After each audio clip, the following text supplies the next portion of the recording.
Welcome to Soaring Interviews. I'm Paul Remdy of Cumulus Soaring Inc. If you find this video helpful, please consider becoming a Patreon supporter of Cumulus Soaring Inc. You can find more information by going to patreon.com/Cumulus Soaring. There you'll find a list of all the soaring product training videos and other videos that I've created. Another way to get there is to go to my website at cumulus-soaring.com and scroll down to the footer and click on Patreon. Then click on the link to patreon.com/Cumulus Soaring. Hi, I'd like to welcome everybody. I'm talking with Richard Andrews and Barry Jaeger. We're going to be talking about a big soaring flight that they did in 2020, on May 8th, I believe it was. Yeah. They did a huge soaring flight out of Minnesota. They flew in an Arcus, Barry's Arcus M. They flew from Faribault Airport to near Covington, Tennessee. Covington, Tennessee, yeah. So I just want to introduce these guys a little bit. We've got Dick. Both of these guys are good friends of mine that I've known in soaring for many, many years, and both incredibly good pilots. Both are very much into cross-country soaring and also sailplane racing. Both very accomplished pilots.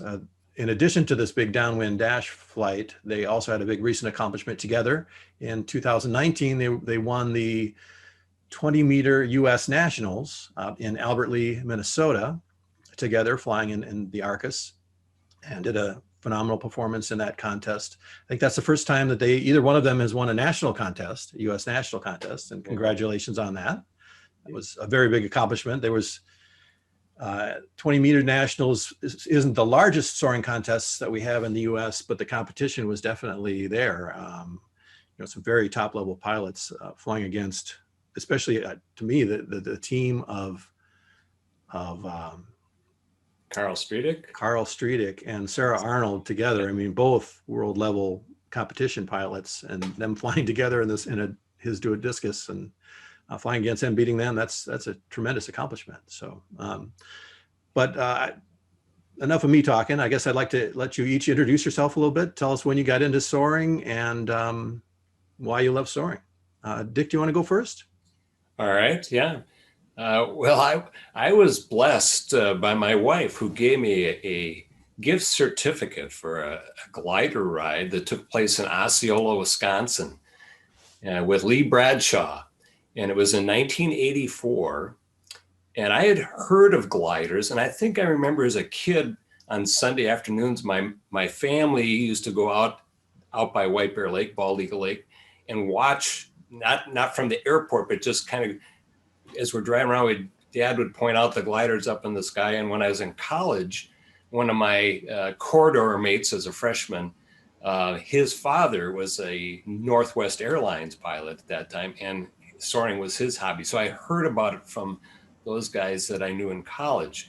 But I got the gift certificate, and I took a flight, and I was just amazed that a glider, an aircraft with no engine, could gain altitude without any obvious source of power. I thought maybe he was kind of playing tricks on me, and that kind of, I think I was sort of infected with the soaring virus, but it had kind of a long incubation period. I really didn't start getting excited about it for a few months, but that winter of 84, 85, I started reading about soaring, including just stories which sounded fascinating to me about the adventures. And then in 85, I started taking instruction. I scheduled 2 weeks, 10 days of vacation to be off my job. And the first 5 days it rained.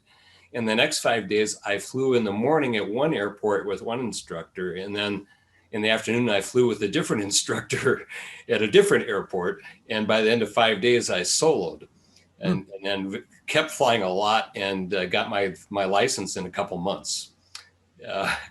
And then joined the Minnesota Soaring Club, I think it was in 87, after flying at Osceola for a couple of years, and just kind of kept going with it. My first glider that I purchased myself was a K6 E model, and then I had a part interest in a Ventus, and now am a part owner of a DG 1000 two-seater. got in it, my very first competition was in 1992. I borrowed the club's K8, and I took second place in Region 7 competition at Alberley, took second to Ron Ridenauer, who I'm still competing against. But the friendships have meant a lot to me. The soaring for me is playing in the sky with invisible sources of energy to keep us airborne. And every flight's an adventure, especially the cross-country flights. Many fun adventures, meeting new people, challenging myself to make the most of the day. And I've learned a lot from that. Learned a lot of life lessons from the sport. Made some great friends in the sport, lifelong friends. All right. Well, when you head off on a big flight like this, is it the challenge, the adventure, what drives you, I guess? What do you love about it the most?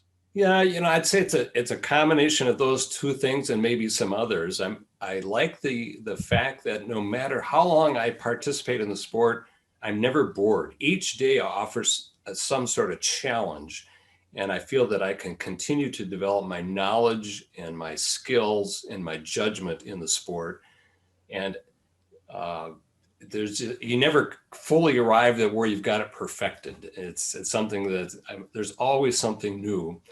I've of course liked the challenge of cross-country flights, challenge to either choose my own task that will make as much as of the weather that the day provides for distance or speed. And I like the challenge of competition and seeing how I can improve my flying so that I can learn from more advanced pilots, more experienced pilots, or more talented pilots. And then I love sharing the sport. I love to introduce other glider pilots to cross-country flying in a two-seater. I remember how excited I was when Jim Hard gave me a flight in the ASK-21, introduced me to cross-country flying, and that was like opening a door for me. So I like to do that for others. Mm-hmm. And I'm taking most of the responsibility for choosing how far we go and where we go and where we're going to land. And so it takes some of the pressure off them. They can experience it and kind of decide for themselves if it's something they want to pursue. Very cool. Very cool. Barry, tell us a little about yourself. When did you get into soaring, and why are you passionate about soaring? My soaring started, I guess, I had a ride back in like 71. We were on a vacation in Hawaii. Ooh. And took a flight at Dillingham Field there, and it was super memorable. And then when I went to college, I found out they had a soaring club in Bozeman, Montana. And so I joined there and that's when I first started gliding. And it was fun because we used to fly in the mountains, and we also had valleys where we had thermals and everything. And I continued, got my privates in college. And then when I came back to Minnesota, I flew a little bit here, but then I got busy with kids and a lot of things that were happening. So I was out of the sport for quite a while till about 2006. And I got a certificate for a ride for my wife also. And took a ride in a grove, and I was hooked again and just had to keep doing it. And from then I purchased a ASW 28, which was my first glider. And then after that, then I had an Arcus T, and then later an Arcus M. And but the two-seaters, the reason I really ended up buying the Arcus was my father was in his 80s or 90s, and he loved flying, and he would sit at the airport waiting for me to come home, and he'd sit there for 5 hours. And I said, "This is ridiculous." Like, he loves flying, and so we used to go up together, and that was one of the first reasons I bought the Arcus, and we just had a blast together. Plus, it's just, I've been able to fly with such wonderful pilots and learn so much from other pilots that I've flown with during that time. Cool. And again, for you, is it the challenge, the freedom? You've got a number of state records and done well in contests. What drives you for that? I mean, each of them are fun. I just think it's every day is different. You go out and you're finding lift on the upwind side or the sunny side, and the next day it'll be just the opposite. And it's the challenge of figuring out what's really happening during the day. There'll be times when I'm just frustrated because I can't stay up, but I can't figure out what is happening. And I'll find, later on in the day, I'll figure out, oh, there's a wind shift up at above 6,000 feet. And that's why I'm missing the thermal. Or it's just trying to figure out every day what's happening that day and then try to make the maximum flight you can out of it. Cool. Well, obviously, you two fly together well because you've done some great things in gliders. I'm going to try to pull up here I'm going to do a screen share and pull up some of the photos of the day. Oh, first I wanted to go and look at this. Are you able to see my screen right now? What do you see? Yeah. Mm-hmm. What I wanted to show was on the SSA website, one thing I really like is under member resources. If you go to the member locator and then pull up a particular person, this is Dick Andrews' accomplishments or achievements page. They've done a great job on the SSA of pulling together all this on a single, for every SSA member. Must be an automated process, but look at all these state records that Dick has done over the years. Some Utah records, Minnesota state records, and a list of contests down here at the bottom too, going back to 2002. I think today we'll mainly focus on the big flight you did recently, but wow, some really tremendous accomplishments here. And then also Barry too, same thing. This is Barry Jaeger's page. And so yeah, again, a lot of contests, a lot of Minnesota state records, some Florida state record. That must have been down at the seniors, maybe. Yeah. That's something that both of you have had in common as well. You've both done a lot of flying at the seniors contests down in Florida. All right. Let's see. Let me go stop that sharing, and I'm going to go pull up some photos. I guess what I think I'd like to start with would be sharing some of the. Hang on. Okay, I'm going to share my full screen here. I wanted to talk a little bit about some of the pre-flight planning. Oh, actually, I wanted to back up a little bit. There was something that Dick, could you talk a little bit about some of the background for a flight like this? We had started something years ago. I think you and Fred mainly, and myself we talked about the A-team. Tell us a little bit about the A-team.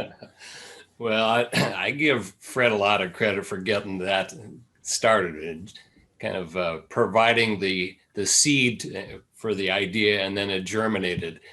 Fred bought a DG-1000 in 2002, and within a couple of years I was helping him. I don't remember if I was helping him assemble or disassemble, but he kind of mentioned that he would be interested in having a partner. And you and I, Paul, had talked about having a higher performance two-seater that we could use for cross-country flying. We talked about a duodiscus or a DG-1000. And when that opportunity popped up from Fred, he wasn't specifically asking me, but at the time I was in a position where I could take action.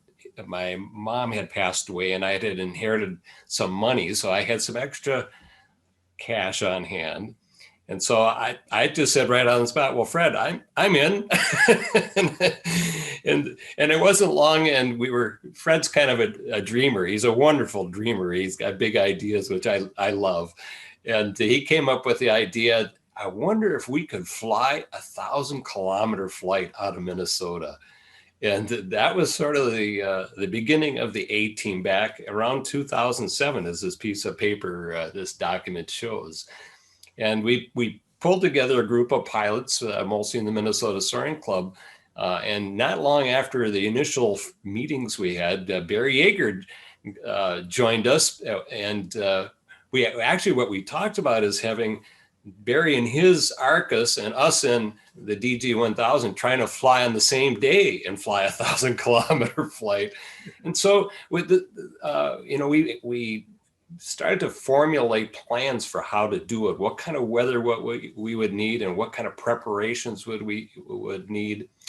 And we made a number of attempts. I think the longest flight we had was a little over 400 miles. And so, but we learned a lot from each flight. And after a while, I think the interest kind of waned, but the dream didn't die. So I think one of our inspirations was Jim Hart, and he was part of the A team. Jim, of course, has a reputation for being very committed to downwind dashes, and we knew it would need to be a downwind dash. So, so the background helped Barry and I kind of be more or less, at least have concepts about how we should go about doing this, and specifically what kind of weather we would need. All right. Yeah, I remember back when we first got this going, we did some looking at what direction do we go, what airports would be in those directions, and put together some maps and things. We actually had the sectional charts laid out all over the floor at one point. Oh, yeah. A huge map laid out and trying to figure out where we could go. That was a lot of fun. Well, you played an important role there in figuring out, what paths we could choose from. You set up the map and the direct flight lines and so forth. And so, everybody that was on the team had something to contribute, which made a big difference. Well, it's an exciting thing.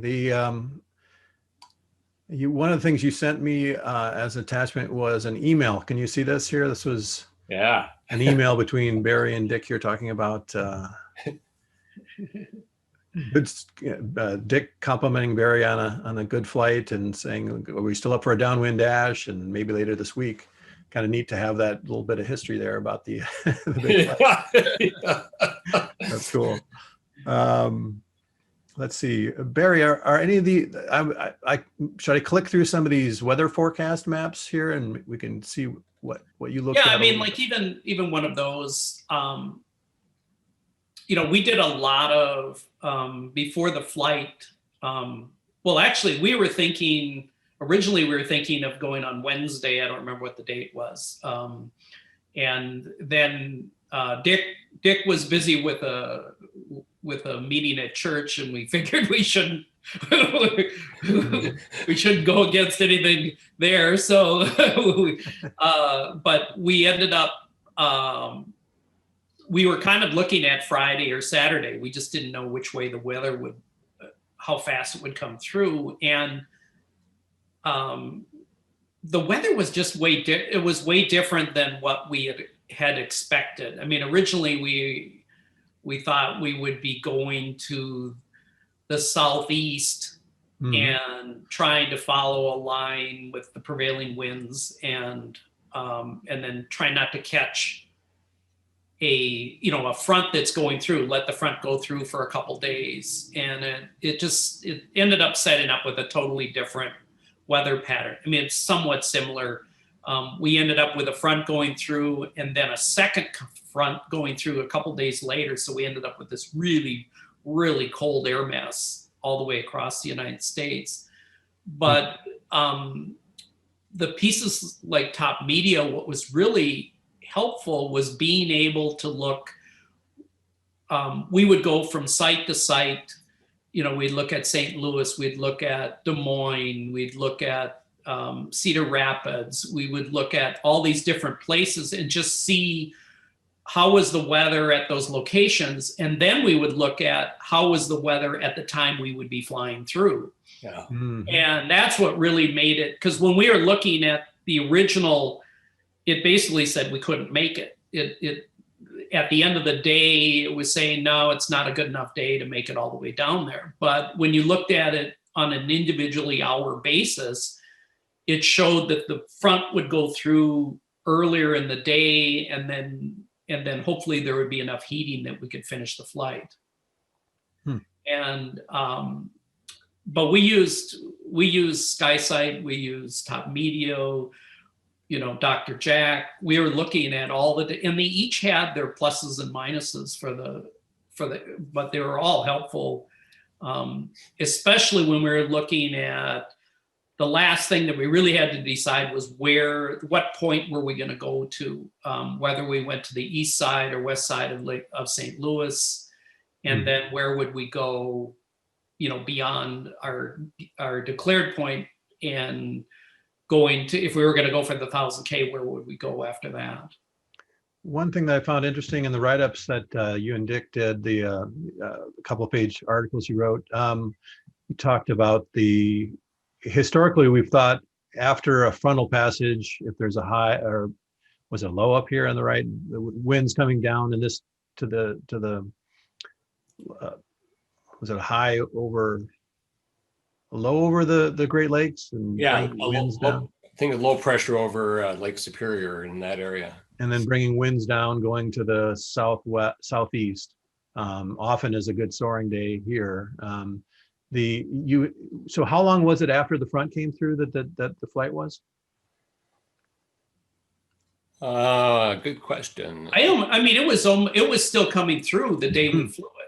Oh, okay. So it was pretty much right after a cold front? Yeah. The cold front lined up vertically, and the bottom of it was still down near Texas. It was still west of us when we started the flight. And by the end of the day, it had pushed through, and then there was some heating. It was a little more challenging than we'd hoped, but it did pretty much go through the way we thought. So it kind of came through the day before, and then set up this straight line. You just don't see winds running north-south for that distance. This looks like a Top Medio US potential flight distance. So it's showing winds kind of, but it does look like to the east here is more of a no-fly zone for that particular day. Maybe that the front hadn't gotten through there yet, or it wasn't forecast to get through there. Well, this is kind of like their daily view of it. And so this is from the day we flew. And so like when you look at it, if you look at the bottom near Tennessee, it basically says you can't make it. But if you look at the same information on an hourly basis, you'll see right at the end of the day that front does push through and gives some heating, and gives, it's lower. The altitude was lower, but it still was flyable to finish the flight. With the passage of the cold front, of course, there was rain. And what we learned after we landed is that the airport at Covington, Tennessee, the rain and clouds didn't go away and actually open the airport until after 1 p.m. on the day of our flight. And as you'll see in the pictures, there was a lot of water, surface water on the ground as we got closer and closer to Covington.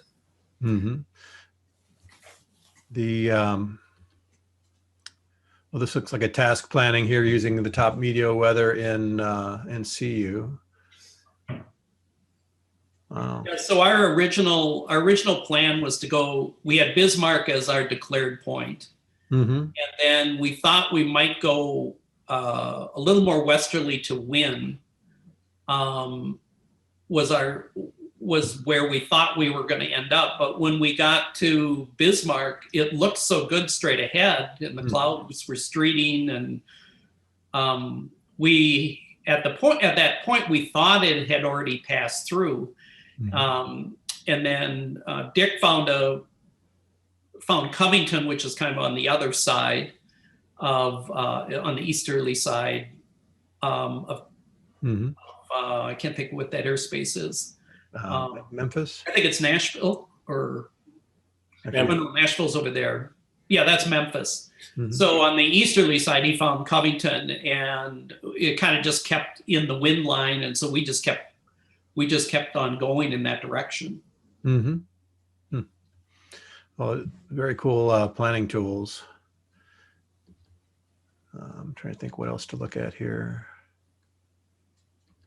It has, in my looking at the weather for the last 20 or 30 years here, looking for a day like this, it's not that often where you get a day where the weather goes that far. That a lot of times there's, the front comes through, but I did a downwind dash where I caught up with the front in near Chicago, it seemed like, and couldn't go any further because it was overcast and no lift. So this day, being able to use these weather tools to see that it's going to be like that is extremely powerful and cool. Another tool that we used was windy.com, just to see what the wind patterns would be over the whole United States, wind speeds and wind direction. Yeah. Cool. Yeah, I usually look at that as one of the things I look at every morning on a good soaring day. I'm going to pull up some of the photos from the day.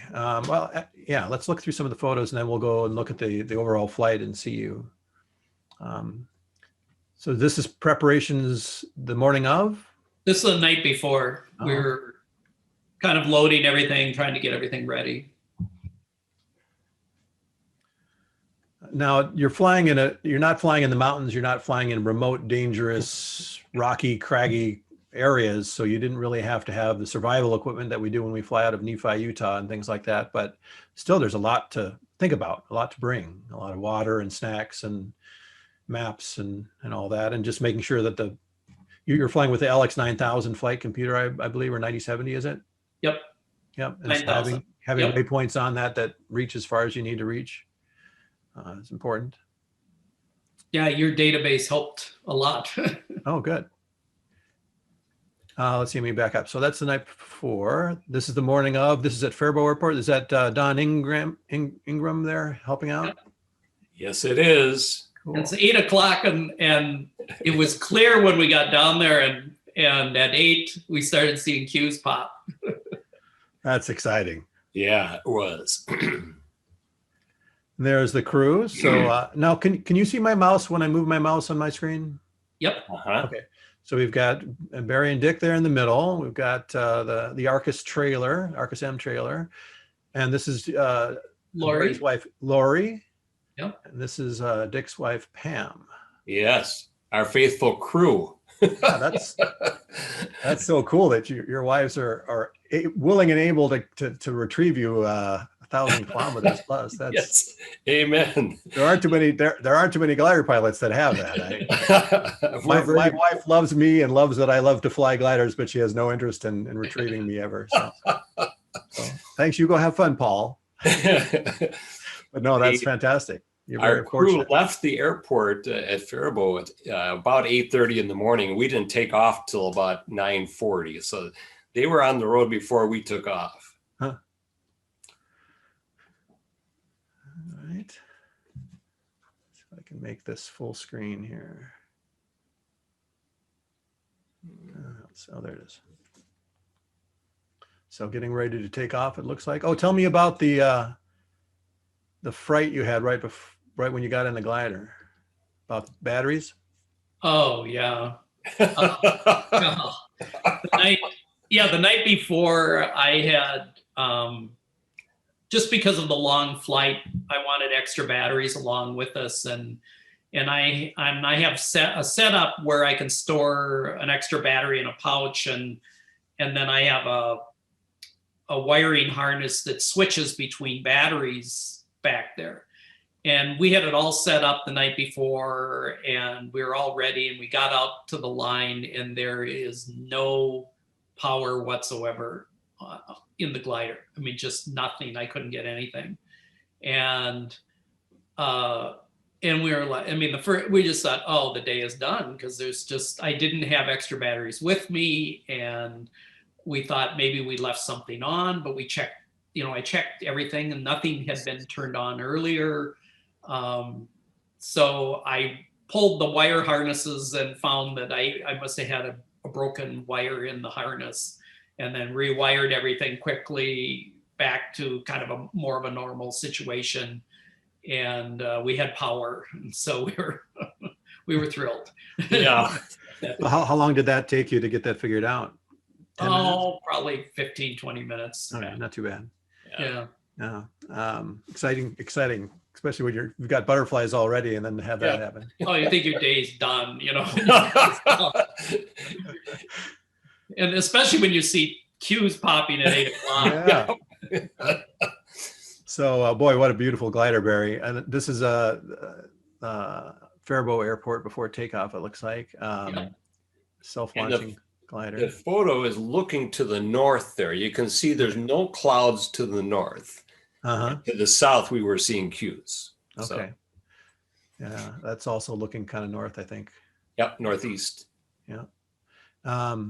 Cool. What was the temperature on the ground when you guys took off? This is May 8th, which can vary a lot in Minnesota. It can be 50 degrees or 80 degrees here at that time of year. It was in the 30s. Yeah, it was cold. Wow. That is. In fact, the whole flight, we were below freezing the entire flight. Huh. Dick had nice warm booties on, and Hi, Barry. it was cold. I should have read that second piece on that list of warm clothes, I guess. Yeah. So this, I'm guessing this must be somewhere towards the beginning of the flight. It looks kind of like Minnesota terrain and things here. Yeah, when we took off, clouds were dissipating where we were, and we didn't have anything near us. And I don't know when this was, but it kind of looks like we had to travel maybe 15 miles, 20 miles to get to the clouds. And so it was a little bit touch and go at the beginning, because we just had no markers, and we just never usually start until maybe 11 o'clock, and we were at like 9:45 looking for, searching for lift. It was out there, but it was weak, and with the winds were 23 knots, so it was getting pretty broken up, especially down low. I'm going to pull up, and we can kind of go through. I think what my plan now is to go. I'm going to pull up the flight log here and see you, and also we'll have the photos here. Can you see the CU and the photos here up both? Uh-huh. Yep. All right. So let me back up to the beginning. So you took off, self-launched, and then looks like you had a really you got pretty low here right off the bat, trying to head out before the day got good. It's going to take a minute here for CU to load in terrain, because we're doing the Zoom meeting, and so it has to download this data. So this is probably right near let me try and find the airport here. Yeah, we're right over the top. Yeah, is that it? No. Yep. Okay, I'm not seeing the runway, but Runway is there we go. back this way, over here. Oh, Yep. there it is. Okay, so that's Faribault Airport. So you're up and flying, and and this is the CU Cloud version of CU that I've got pulled up here. I really like that it's got really excellent 3D views here. So then you're heading out on course. You're getting lower and lower. Let me kind of click through a little bit here. Got down to, how low did you get here? Maybe 900 feet, 1,000 feet? We were about 900 feet. Wow. Now, was the plan then to start the motor and land in a field if you had to, but start the motor if you could? Well, at that point, we could have started the motor and then motored back and done a restart. But fortunately, at this point, we found, or our last kind of ditch effort, there was a solar farm right below us, and so we went over to the solar farm and happened to hit a blip of sink. I came around, we were able to maintain altitude, and then I came around again, and we just slowly, we were slowly climbing. It took forever. But man, were we blowing downwind. I think we blew downwind 7 or 8 kilometers in that one thermal. And did that get you near the Owatonna airport then? Yeah, we had at near, we started getting closer and closer to Owatonna as we were climbing. Okay. It was very quiet in our cockpit during that climb. Barry was totally focused and I kept my mouth shut. Well, this looks like towards the end of the climb, and I think I see the Owatonna airport in the background here, back behind you. That's, yeah. Huh. I think that's Faribault. Oh. And then could be. Okay. Because we're in the climb. If you look the other direction, it should be off to our right there. Okay. Cool. Well, let me look at the photos then. Okay, so this looks kind of like the Midwest here. It looks pretty dry here, green that time of year. Usually we think of May as the best time for cross-country soaring, or one of the best times for cross-country soaring in Minnesota, because we have cold nights like this one and great sunshine, get a lot of heating going on, and really high cloud base. How high was cloud base this day? Around 6,000 is the highest you got, I think. Somewhere like, well, a little higher than that. Our high point was very close to 7,000 MSL. Okay. But that was probably our highest point. So it wasn't a huge amount of altitude. Mm-hmm. Okay, so let's look here. Nope, I hit the wrong button.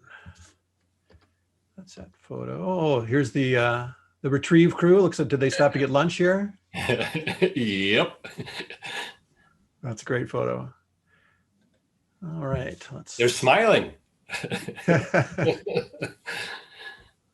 This looks like it looks like it might be kind of wet out ahead there. I can't tell for sure.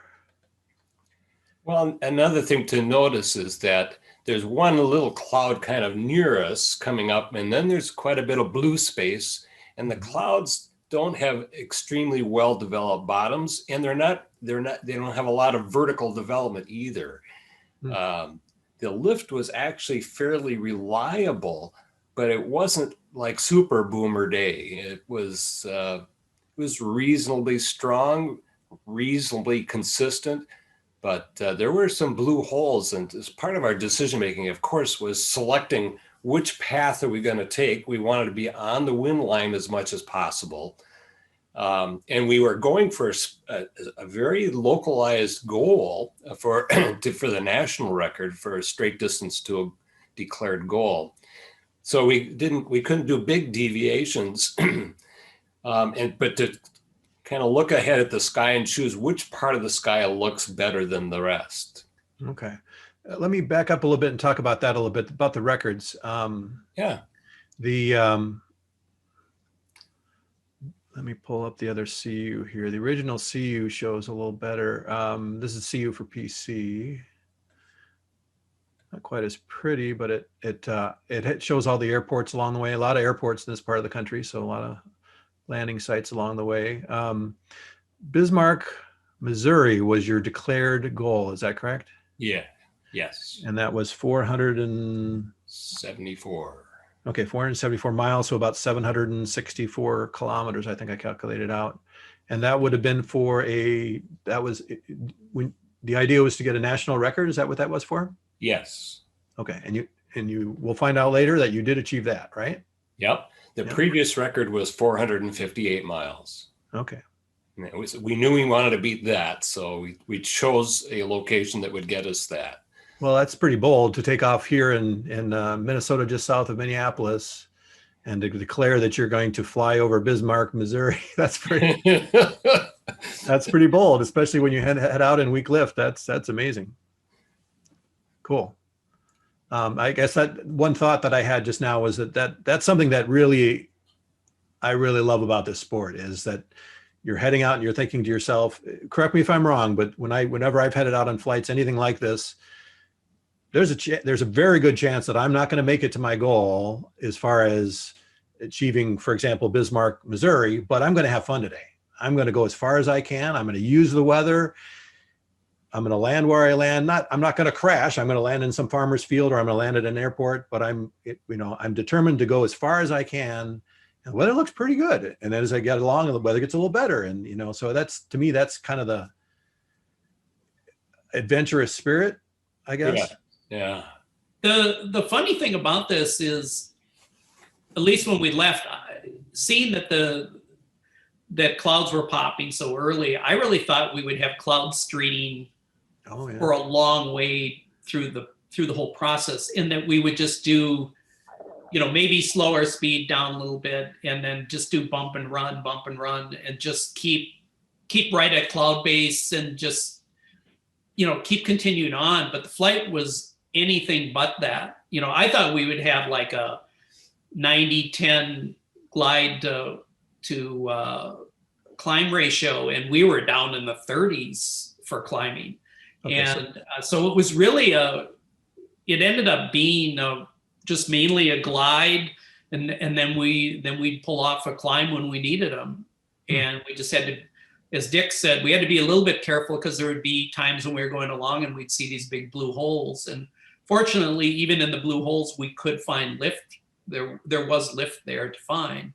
But we had to be a little bit careful, especially with the tailwind we had, that we didn't get too low and couldn't get back up again. Yeah. Did you do any streeting, or was it all circling? There wasn't a lot of just bump and run like Barry was saying. It was mostly glide and climb. There were times when our ground speeds, went way up because there was more lift. That our glides were going much longer, but we still were dropping. I mean, sometimes our over the ground speeds would go up 10 knots for a time. I mean, it was amazing how fast we were going. I think that's probably a question that a lot of people would ask. You're flying an Arcus. That's a pretty heavily loaded glider always, because it has a motor and two guys in it. What speed? Let's see. What approximately would you say your average climb rate was for the day? Was it 2 knots, 3 knots, 5 knots? And then what did you set your cruise speed at approximately?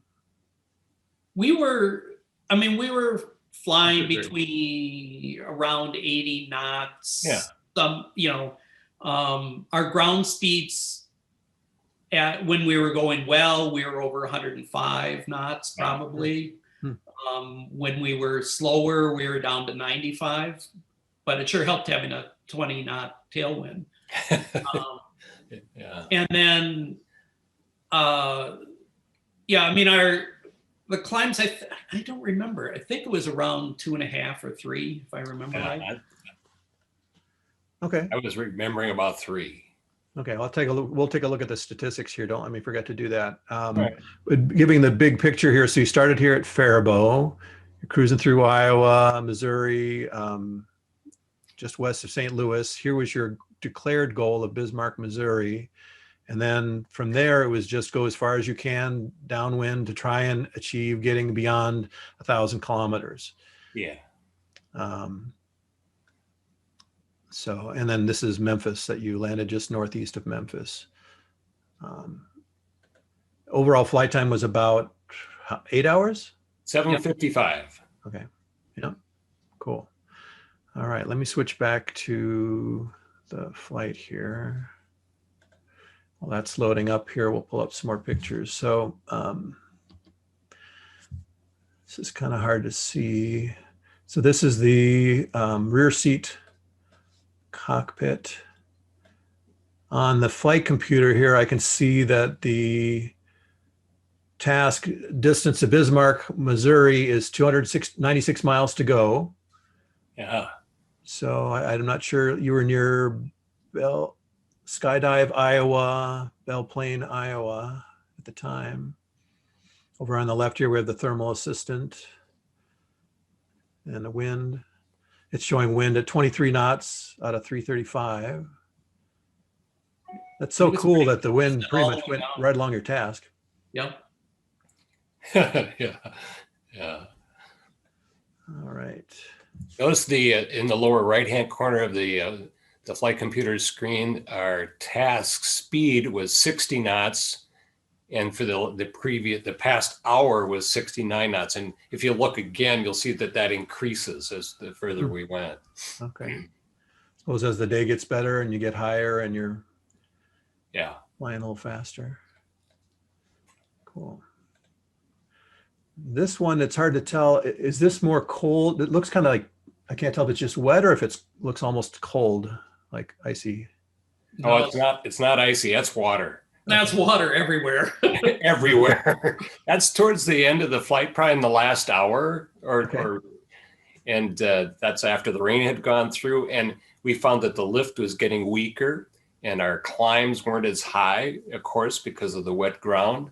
And we still had far enough to go that we were getting a little uneasy about whether we'd make it as far as we wanted to.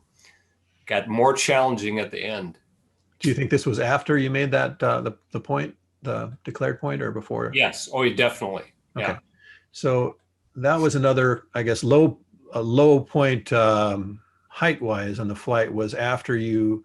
It shows here in CU there's a P2. That must be the declared point right about here. Let me let that load. Let me see if we can see anything around us here. Yeah, it's right there below. You can see the line on. Oh, I see. So right here, this is the airport that you flew over. Yeah. That was the declared. That's so cool. Yeah, very cool. Smile. Cool. The only thing someday I hope that we'll be able to see the clouds. Yeah, we're actually there. We're actually there that day, right? Yeah, yeah. So this is here in CU. This looks very green and lush, and but there's some forest up here too. Yeah, it was kind of hilly there too. Forests and hills, and yeah. Yeah, we ended up following that ravine down there, and there's a lot of forest. Yeah, look at that. Did you feel like you always had an airport within Glide pretty easily? I don't think we did at that point. Okay. At an airport, except to go back to Bismarck. But by then we were probably a little ways away from that airport. With the tailwind, it was really tough to turn around. Yes. Oh, yeah. That would have been the challenge. You bet. Okay. So but you can kind of see, well, if you turn it around, you can kind of see the hillside up ahead of us. Kind of, Mm-hmm. There was kind of that hill. We ended up, that's where we found lift. We were thinking it was kind of in the wind. There might be something coming off of it. And I just remember we were going down this creek that had very protected areas that were in sunshine, and we weren't getting thermals, but we were maintaining just our altitude. We weren't dropping, we weren't climbing, but we were maintaining for quite a ways until we got to that hillside where we found some lift. Well, that's a really good point. I think people that are new to cross country soaring, the idea that looking for some change in the ground, looking for hills, things that would kick off a thermal, and then going to that, especially a side of a ridge that's facing the sun, where it's getting a little more sunshine. That was the idea. Is that right? Yeah.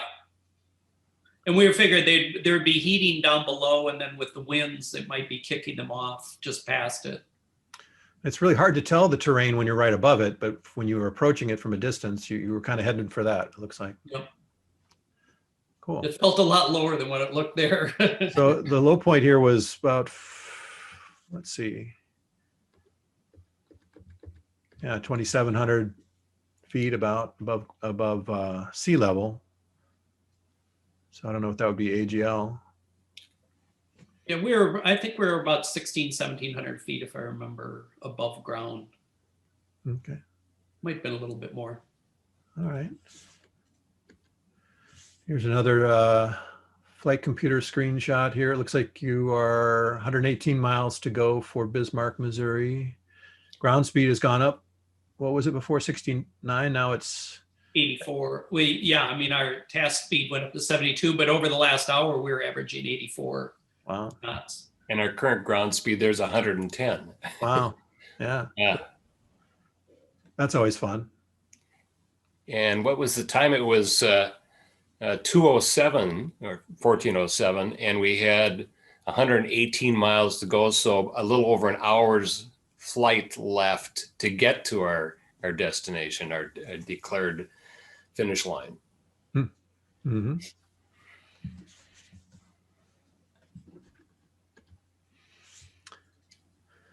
I think this is right near the end of the flight. This is the Mississippi River. Is that correct? Yes, it is. I don't So- know. I don't know if that's right near the end of the flight. Oh, that's right. You were kind of paralleling the Mississippi Yes. off and on, off and Yeah. on. Let me look back at the map here. So the Mississippi comes down. Yeah, I don't know if that's Covington or not. Could have been back here north of St. Louis, or it could have been. I think that's north of St. Louis. I Okay. think, but I don't know. Gotcha. So yeah, here's the Mississippi coming down Yeah. St. Louis, and then you cross it right again right at the end. Mm-hmm. Cool. Was the river an issue at all here? Was there any less sink here or less clouds? Do you remember?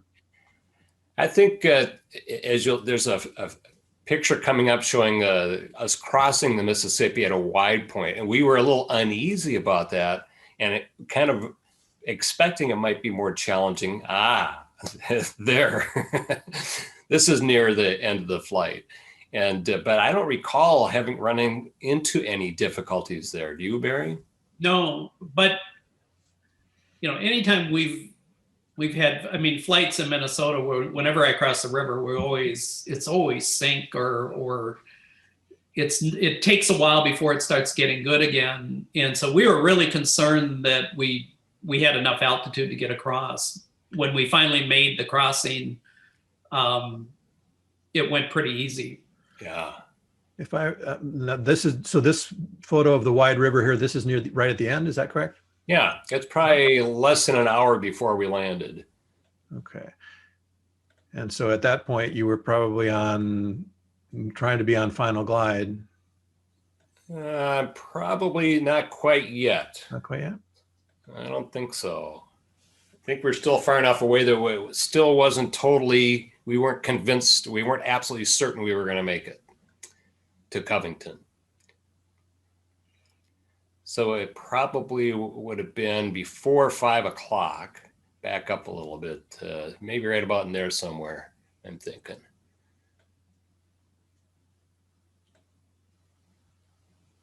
You see the river straight ahead there? Yeah, let me try and get to that. So it's a little bit later than that. Oh, there we go. Yeah. Yeah. Okay. So, but from here, it looks like you're at a high point. So it looks like you more or less after that it was glide to the. Okay. Yep. You're right. I think we're south of the river there. The airport wasn't that far past the river, but we needed to get across, and you could see the water before it. Mm-hmm. So at this point, you're sitting in the glider thinking, well, I've got to cross that river to get to where I need to go. Am I high enough to get there? Yeah, that's right. Yeah. Let's see. Any other thoughts on the flight trace here or the approach here? Let me take right to the airport here. Let this load. So this is the destination. We ended up having, I think it was probably, what do you remember, Barry? 400, 500 extra feet of altitude that we got rid of before landing, but there wasn't much lift anymore, as you can see from our trace. And so we decided, we had chosen Covington, and there really wasn't a significant option to go any further unless we were willing to take some risk of landing in a field or using the engine, which would have, but at any rate, Covington turned out to be a very good choice. Looks like a lovely airport. Yeah, it was great. And it was right in the wind. Yes. So we were landing, especially that tired, just not having to deal with crosswinds was nice. Yeah. Okay, so this photo here, let me make this full screen here if I can. Where is that? So this is the landing at Covington. Yeah. After the landing. Yeah. There we go. Two happy campers. Yeah. Cool.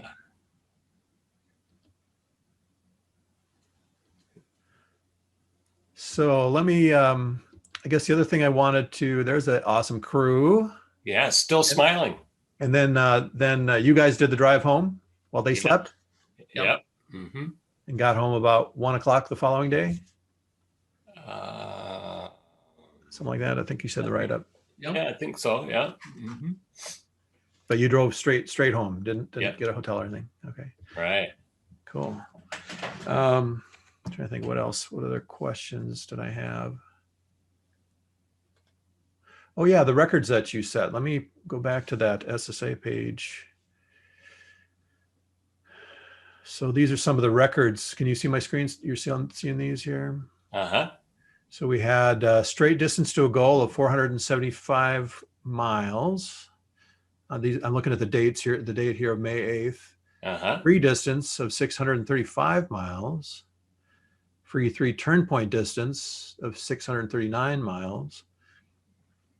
And straight distance to a goal of 474.68. And then those were Minnesota records. And there's sport class records too. Further down. There's should be 2 of those, I believe. There we go.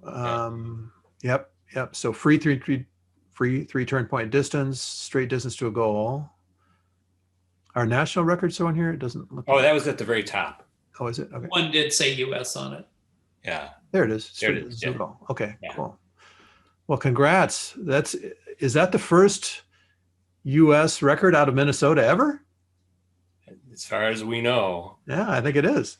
And That's it's awesome. the longest flight ever out of Minnesota, longest distance out of Minnesota. Now, First 1,000K out of Minnesota. and that's the first time either of you did 1,000 kilometers. Is that correct? Oh, yeah. I think before this flight, the longest flight out of Minnesota, Jim Hart had done many long flights in his 126, but I think Brian Utley's flight down to near St. Louis, wasn't it? I think he made it somewhat near St. Louis in his Nimbus 2 flying from southern Minnesota many years ago. That was maybe 400 kilometers or something. 400 miles? 400 miles. Yeah, something like that. It's 400 plus, yeah. Mm. Yeah. All right. Any other thoughts about the flight or about anything, I guess? Well, this particular flight of 1,000 kilometers had been something we dreamt about back, more than about 13 years ago. We started dreaming about it. And I think there were times when I wasn't so sure it was possible, but the dream was kept alive, and to have the dream come true and have it really, for me, and is at the pinnacle of my soaring career.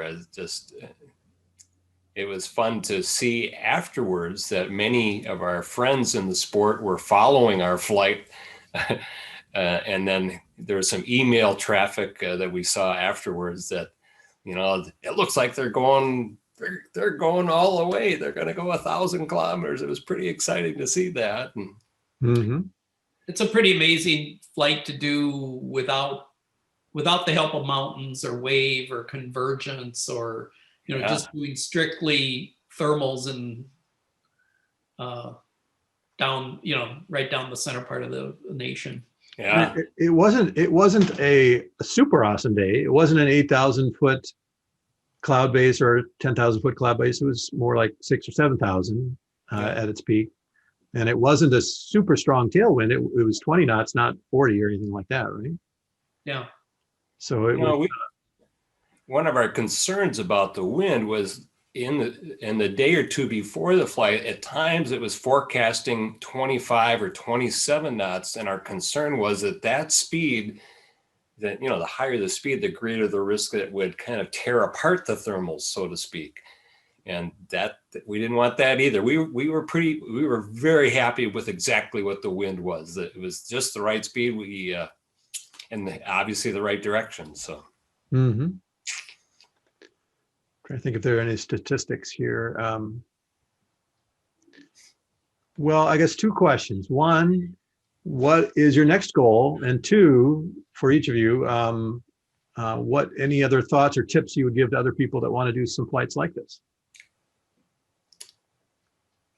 I guess something that relates back to what we were talking about earlier, as far as adventure and choosing to pursue some of these goals, is that, if you don't try, it won't happen.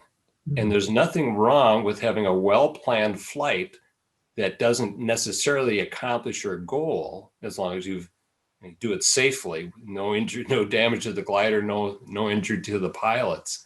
But to learn from it and then continue to hold that goal and keep trying.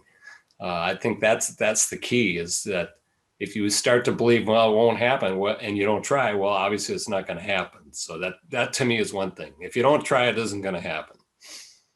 Mm-hmm. And actually this summer, I ended up getting a lot of flying in during the summer, and some of my most memorable flights were not that long, but for the day they were excellent flights. To me, I set up a triangle, and then the day would totally die, and I'm 100 kilometers away, and I'm like, how am I gonna get home? And then working out how to tiptoe over to a cloud street that may be 20 miles off to my east, and then making it home. Those days are, they're so much fun, because they, sometimes you make them, and then I had other ones where I didn't quite, I was just one thermal short and didn't make it for the day, had to land. But I think, like Dick's, the other thing is preparation before really helped for us. I mean, we did a lot of looking at the weather, trying to figure out, I think picking the right location, especially as long as this flight was, there was a lot of things that had to come together to make this happen, but it really helped the locations we picked. I'm noticing on the statistics page that the average vario was 2.9 knots, and our time spent circling was just a little over 28%. And our average cruise speed was 94.8 knots. Oh, yeah. Average glide ratio 76. Not too bad. Cruise speed, I don't know if that's airspeed or if that's got to be ground speed, right? I'm guessing. It doesn't say, does it? I don't know. Because you didn't think you were cruising at 90 on your airspeed indicator. You were cruising more like 80. Is that more? Yeah, right. I think that's ground speed. Ground speed, yeah, with the wind. Yep. Mm-hmm. Okay. Max altitude 6,847 feet. Best climb 5.3 knots. We didn't see many of those. 48 thermals. Wow, that's an 8-hour flight, all right. Very, very cool. Well, I think that's all I had here. Boy, I really appreciate your taking the time to sit down with me and do this today. I think that it's nice to have a little recording of what you accomplished and to be able to share that with other people. So, well, thank you very much for the invitation. Yeah, thank you. It's always fun to relive it. Yeah, cool. And, I would just like to take this opportunity to thank Barry for inviting me to fly with him on this flight. I mean, what an incredible experience! What an incredible opportunity! So, thank you very much, Barry. Thank you for coming. It was obviously a lot of fun and very memorable, and we look forward to future flights together. That's for sure. Yes, definitely.